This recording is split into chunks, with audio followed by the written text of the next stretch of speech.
Greetings.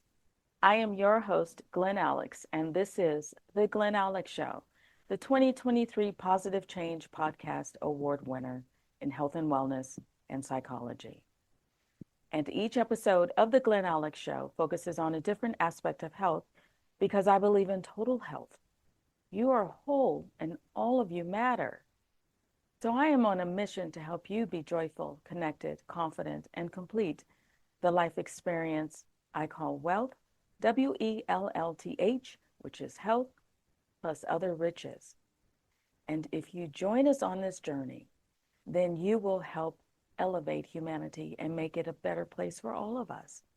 You see, individuals who are mentally, physically, emotionally, and spiritually balanced do not intentionally harm self or others.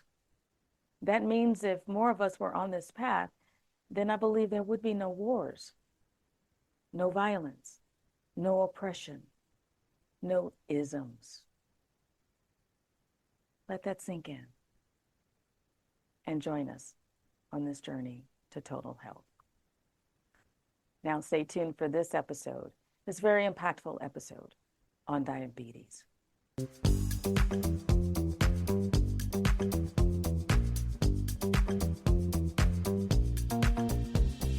Welcome to the Glen Alex Show, where your health matters, set your mind, let it flow. Joyful, connected, confident, complete. Let Glen Alex help you back on your feet. The Glen Alex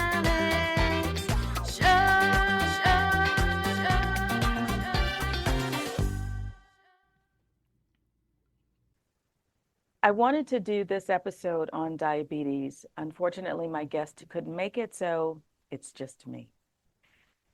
This episode is important to me because I have a family history of diabetes, and I've always been concerned about developing it myself. I do remember in childhood going to some medical clinic with my mother, walking by a room where the door was open and a woman was injecting herself in her abdomen. And I asked my mother what that was about. And she said she was giving herself some insulin. Okay, back in those days, HIPAA was not an issue. People were a little less careful about PHI. So when I saw that, it was just, I cringed.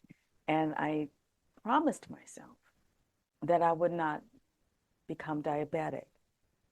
So as I grew and developed and progressed in health on my health journey, the information that was available at the time, I made the decision to, minimize the sugars, was that it was sugar that caused diabetes. And so I switched to an artificial sweetener because I do like sweet coffee and sweet tea. Don't necessarily bake with sugars or eat a lot of pastries, but I do like my sweet coffee and my sweet tea. So I switched to an artificial sweetener that was similar to the taste of sugar, thinking that I was keeping diabetes at bay. And over time, I started to develop GI issues, and then more information came out about the artificial sweeteners. And recently, I learned specifically why artificial sweeteners are not good and why they're not necessarily better than sugar. And sugar in excess, in moderation, is okay. So in learning this new information and remaining open to the new information and seeing how this works for me, I decided to give up that artificial sweetener and others similar to it. And I'm still trying to find a natural sweetener that will sweeten up my coffee and my tea. Otherwise, I may have to give those up. Anyway, on this journey, when I was growing up, type 1 diabetes was referred to as juvenile diabetes because I guess At that time, it was mostly adolescents and children who developed it. Now they're saying that type 1 diabetes can be developed at any age. And juvenile or type 1 diabetes only accounts for 5 to 10% of all cases. 90 to 95% of all diabetes cases in the United States are type 2, which are related to lifestyle. Let me say that again. Type 2 diabetes is largely related to lifestyle. Risk factors include family history, like mine, which is what set me on my path, trying to minimize the sugar so I don't develop diabetes. I knew that being active was actually a positive, had a positive effect on overall health, obviously, diabetes specifically. So I set about being as active as I could on a regular basis. So family history, your activity level. There's a higher incidence of diabetes in people who are less active, sedentary. And weight does contribute to diabetes as well. And also age. Now, this one number surprised me. Most of the type 2 diabetes diagnoses are for those who are 45 and over. That surprised me. I'm not sure why, but it did surprise me. So, family history, activity level, weight, and age are risk factors for diabetes, type 2 diabetes. Now, what comes to mind for me in relation to the sugar is obviously too much sugar can cause weight gain. Too much sugar can lead to inflammation. Too much sugar can also change your energy levels severely. And I understand now that while I already had the activity part going, that part of my nutrition I need to reevaluate. I recently worked with a registered dietitian who is a GI specialist because I have gut issues, diverticulitis, SIBO, histamine, exercise-induced histamine intolerance. And I self-diagnosed myself with IBS. So I have all of this going on. And this dietitian told me, she said, no, it's okay to have up to 25 grams of added sugar per day. Now, that's the sugar that is added to the food that's not natural to the food. So if you pick up a bottle of juice and it has total sugars, and then it has a line that says added sugars. That's what they put in after, in addition to the fruit or whatever the juice is made from. So 25 grams of added sugar.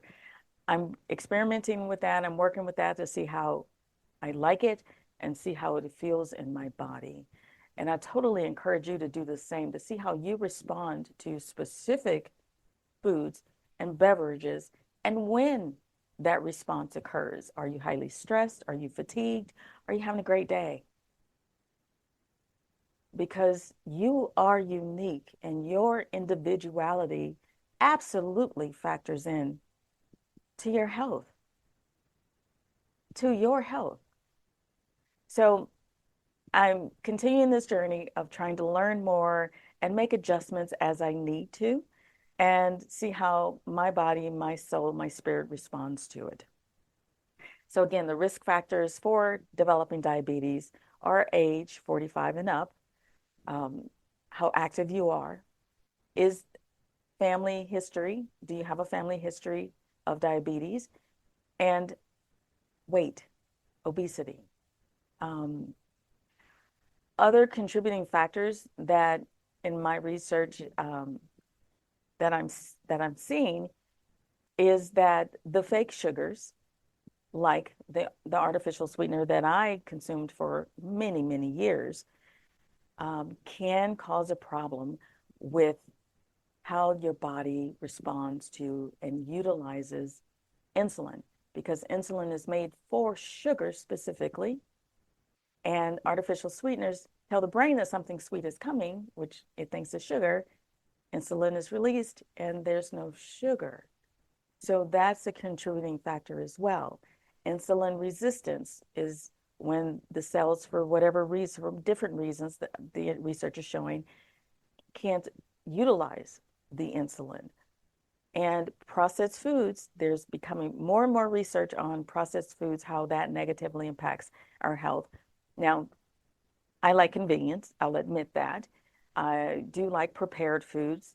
And so over time, I've graduated to the more organic prepared foods. And I cook more for myself than I eat out. And so I stay away from processed foods as much as I can. I do indulge from time to time, don't get me wrong, but processed foods are not as healthy as they say. And even if they have fruits and vegetables in them, if they're overly processed, then that's going to wreak havoc in the body, because our bodies don't know how to digest that stuff. And so there are many ways to get this information yourself. I highly recommend you do your own research. Find out for yourself what's involved, what your risk factors are, and what's your risk of developing diabetes. And it's one easy way to determine if you are pre-diabetic or on the way to be, or are diabetic, is with the A1C blood test. Simple. And your medical professional can help you evaluate those results. There are free risk assessments online provided by diabetes associations. Okay, do your research, find out what your risk is, because if diabetes is 95% preventable, that means you don't have to develop it by making good life choices for yourself, being mindful of what you eat, what you drink, how active you are, how you manage your stress, who you spend your time with. All of those things factor into diabetes, as well as the other chronic diseases that are on the rise. So take control now, because the consequences of uncontrolled diabetes are severe, not the least of which is heart disease, blindness, amputations, kidney failure. I worked in dialysis as a dialysis social worker for over 20 years. And the number one and number two causes of diabetes of kidney failure are diabetes and hypertension, both of which are preventable and or manageable with lifestyle choices. What you consume, how active you are, how you manage stress, who you spend time with. It really is that simple. And working in dialysis, it was not a very pretty picture. It's a hard lifestyle being on dialysis. It's needed for the rest of your life unless you're fortunate enough to get a transplant, which very few dialysis patients qualify for. So having to go to dialysis 3-4 times a week, 2 to 5 hours each time, sitting in the chair, is rough. It is a rough life, and it negatively impacts mental health, relationships, and your independence to some degree. So please don't go there when you have the power to manage your health now.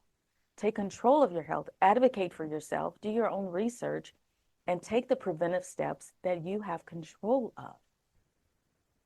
And that will minimize your risk for developing diabetes. That is my goal for you. That is my hope for you. And I want to share a quote with you by rapper Fat Joe. He said, he said, I was diabetic for 16 years, since I was 14. Being that I lost weight, no more diabetes. You don't have to lose your eyesight, cut off your toes, have a stroke, get kidney failure. Because diabetes is preventable and controllable, manageable with your lifestyle choices. I know. I want what I want too. I want what I want when I want it too. It's about weighing my immediate gratification versus the long-term consequences. I prefer not to go blind because of something I didn't do that I could have. I prefer not to have my limbs amputated because I didn't do something that I could have when I had the chance. So please do your research, consult a medical professional or your healthcare provider and discuss your options, your treatment options, your lifestyle choices, and develop a treatment plan that addresses your uniqueness, your specific needs. Personalize your health and enlist the professionals who will assist you in that process. Because you matter. Your health matters. And if you're going to be joyful, connected, confident, and complete, be wealthy, which is health plus other riches, health is imperative. So please do what you can while you can. Take control of your health, take control of your choices, empower yourself with information and the right assistance.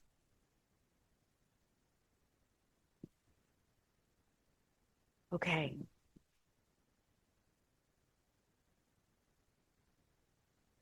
The good news is you do have control. I thank you for tuning into this episode of the Glen Alex Show, and I really hope that you are moved, inspired to do your research, to enlist a healthcare practitioner, medical professional to help you on your journey to preventing or managing diabetes so you can live a full, thriving life.